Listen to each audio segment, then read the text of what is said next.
बात आज से करीब 4 साल पुरानी है। उस रात रईसगंज पुलिस चौकी इंस्पेक्टर खान के अलावा कोई भी नहीं था। बाहर ज़ोर-ज़ोर से बिजली कड़कने के साथ-साथ बहुत तेज़ बारिश भी हो रही थी। अंदर कुर्सी के ऊपर टाँग पर टाँग चढ़ा इंस्पेक्टर खान सिगरेट के कस लिए जा रहा था और हर 2 कस के बाद बड़े अंदाज से उँगली के सहारे सिगरेट की राख को स्ट्रीम में झटक देता। वो ये सब कुछ इतने तसल्ली से कर रहा था कि जैसे कोई यहाँ आएगा ही नहीं। अब इतनी तेज़ आंधी-तूफ़ान वाली बरसात में भला कोई क्यों आएगा? तभी इंस्पेक्टर खान के मोबाइल पर एक कॉल आता है। खान फ़ोन पर, अरे जानेमन, तो आखिरी इस बरसात ने तुम्हें मेरी याद दिला ही दी। हाँ, मौसम तो ठंडा हो गया है, पर इस सीने की जलन तुमसे मिलके ही कम होगी।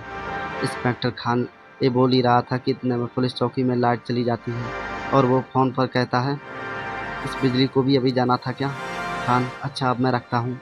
फ़ोन कट करते ही जैसे ही उसने मोबाइल का फ्लैश लाइट ऑन किया, पर बदकिस्मती से उसी वक्त उसके मोबाइल की बैटरी डेड पड़ जाती है और वो अंधेरे में ही हाथ पाँव मारने हुए बाहर की तरफ निकलने लगता है।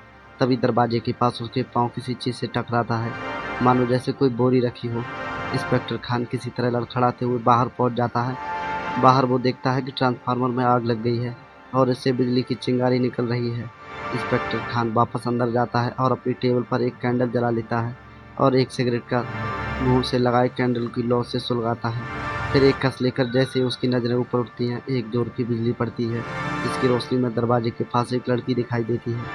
ऊपर सफ़ेद टॉप और नीचे ब्लू जीन्स और अंधेरे में चमकती बिजली के बीच हुई उसकी कमर, जिसे देखकर इंस्पेक्टर खान सिगरेट की राख को छिड़कते हुए खड़ा हो जाता है। लड़की का पूरा बदन पानी से सरोवर था।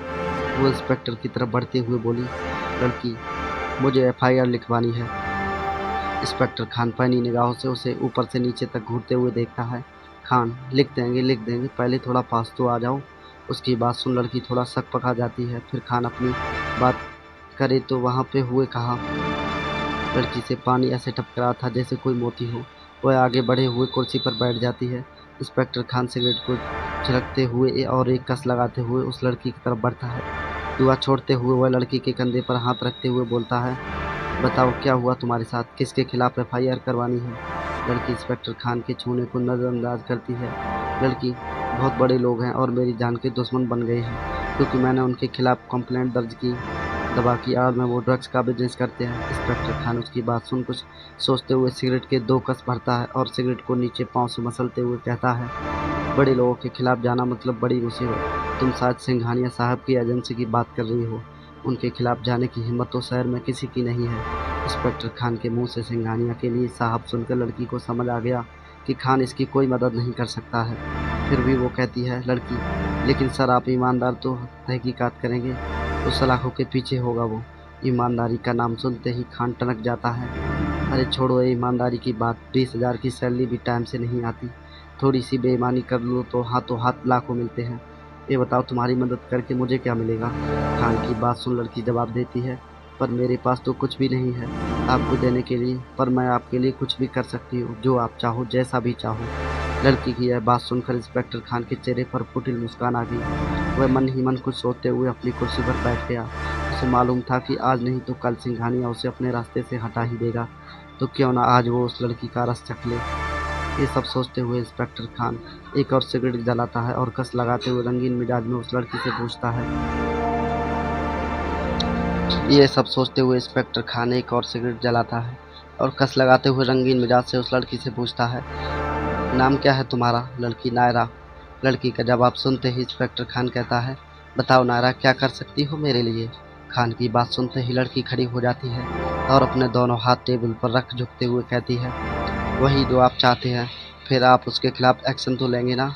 ये बात लड़की ने इंस्पेक्टर खान की आंखों में आंखें डाल के कही, लेकिन इंस्पेक्टर खान की निगाहें तो किसी और गहराई में गोते खा रही थी। वह खान के पास आ गई। खान ने भी सिगरेट को आखिरी कस लेते हुए उसे ज़मीन पर फेंक दिया और उसे अपनी बाहों में ऐसे भर लिया जैसे कि बरसों से प्यासा हो। नारा भी अब मदहोश हो चुकी थी। तभी खान के मोबाइल पर किसी का कॉल आता है। अपने मोबाइल की आवाज़ सुन इंस्पेक्टर खान एक सेकंड के लिए दंग रह जाता है, क्योंकि उसका मोबाइल तो डेड हो गया था। उसने देखा कि मोबाइल पर सिंघानिया का कॉल था। उसे नायरा को अपनी कुर्सी पर बिठा दिया और खुद थोड़ा दूर खिड़की के पास चला गया, ताकि उसके बीच की बात नायरा ना सुन ले। खान पर बात करते हुए, हाँ सिंघानिया साहब, बताइए क्या सेवा कर सकता हूँ आपकी? खान की बात सुन सिंघानिया जवाब देता है, एक लड़की को ठिकाने लगाना है। खान, अगर मैं गलत नहीं हूँ तो उसका नाम नायरा है। हाँ हाँ भाई, ये सब सही बात है, पर तुम्हें कैसे पता चली? खान, अब जुर्म मुझसे कैसे छुप सकता है सिंघानिया साहब। आप चिंता ना करें, लड़की मेरे पास है। अभी तो मैं उसकी जवानी का रस चख रहा हूँ। एक बार अच्छे से चख लूँ, फिर लगा दूंगा ठिकाने। खान की बात सुन सिंघानिया छल्ला के कहता है, अब तू लाश को भी अपनी हवस का शिकार बनाएगा क्या? जल्दी से नायरा की लाश को ठिकाने लगा, और हाँ, मेरे बेटे का नाम नहीं आना चाहिए। सिंघानिया की बात से खान के होश उड़ जाते हैं। खान, लाश? लाश? कैसी लाश? सिंघानिया, नायरा की लाश। जब वो तेरे पुलिस चौकी में भाग के जा रही थी, मेरे बेटे ने पीछे से कई गोलियां दाग दी। मुझे नहीं लगता कि अब वो बची हुई होगी। देख जाकर लाश दरवाजे के पास पड़ी होगी। काम खत्म होते ही आ जाना, अपनी कीमत लेना। सिंघानिया से बात करते हुए जैसे ही वो पीछे मुड़ती है तो वहाँ नायरा होती ही नहीं। इधर उधर देखने पर भी उसकी नज़र नहीं आता। जब वह वापस से अपने मोबाइल से किसी को कांटेक्ट करने की कोशिश करता है, तभी मोबाइल फिर से डेड हो जाता है। वो मोबाइल ज़ोर से पटक देता है और टेबल पर रखे टेलीफ़ोन की तरफ जाता है।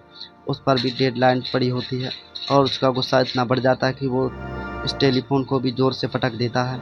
उसे समझ नहीं आता कि अब वो किसी को कैसे बुलाऊँ, क्या करूँ? वैसे उसको समझने की ज़रूरत भी क्या थी, क्योंकि सिंघानिया का कॉल ही उसके लिए लास्ट कॉल था। पर उसे अभी भी यकीन नहीं हो रहा था सिंघानिया की बातों पर, क्योंकि उस समय पहले तक नायरा उसकी बाहों में ही थी। अचानक पुलिस चौकी की लाइट जलने बुझने लगती है। तभी खान की नज़र दरवाजे के पास पड़े किसी बोरे जैसी चीज़ पर जाती है जिससे वो टकराया था। जैसे ही वो उसके पास पहुंचता है तो वो देखता है खून से सनी किसी लड़की की लाश। जैसे ही वो उसे पलटता है तो वो कोई और नहीं बल्कि नायरा की है लाश होती है। खान नायरा को मरा देख ठंडा पड़ जाता है, फिर भी ना जाने क्या देखने को लाश की तरफ बढ़ता है। तभी नायरा की लाश अपने हाथों से उसे जोर से पकड़ लेती है और अपने खूनी आँख खोलते हुए कहती है, लाश? अब तो FIR लिखेंगे ना इंस्पेक्टर साहब? दोस्तों, आज की कहानी यहीं पर समाप्त होती है। कहानी पसंद आई हो तो लाइक करें, सब्सक्राइब करें और कमेंट में हमें ज़रूर बताएं कि ये कहानी आपको कैसी लगी। मिलते हैं नई कहानी के साथ। जय श्री राम दोस्तों।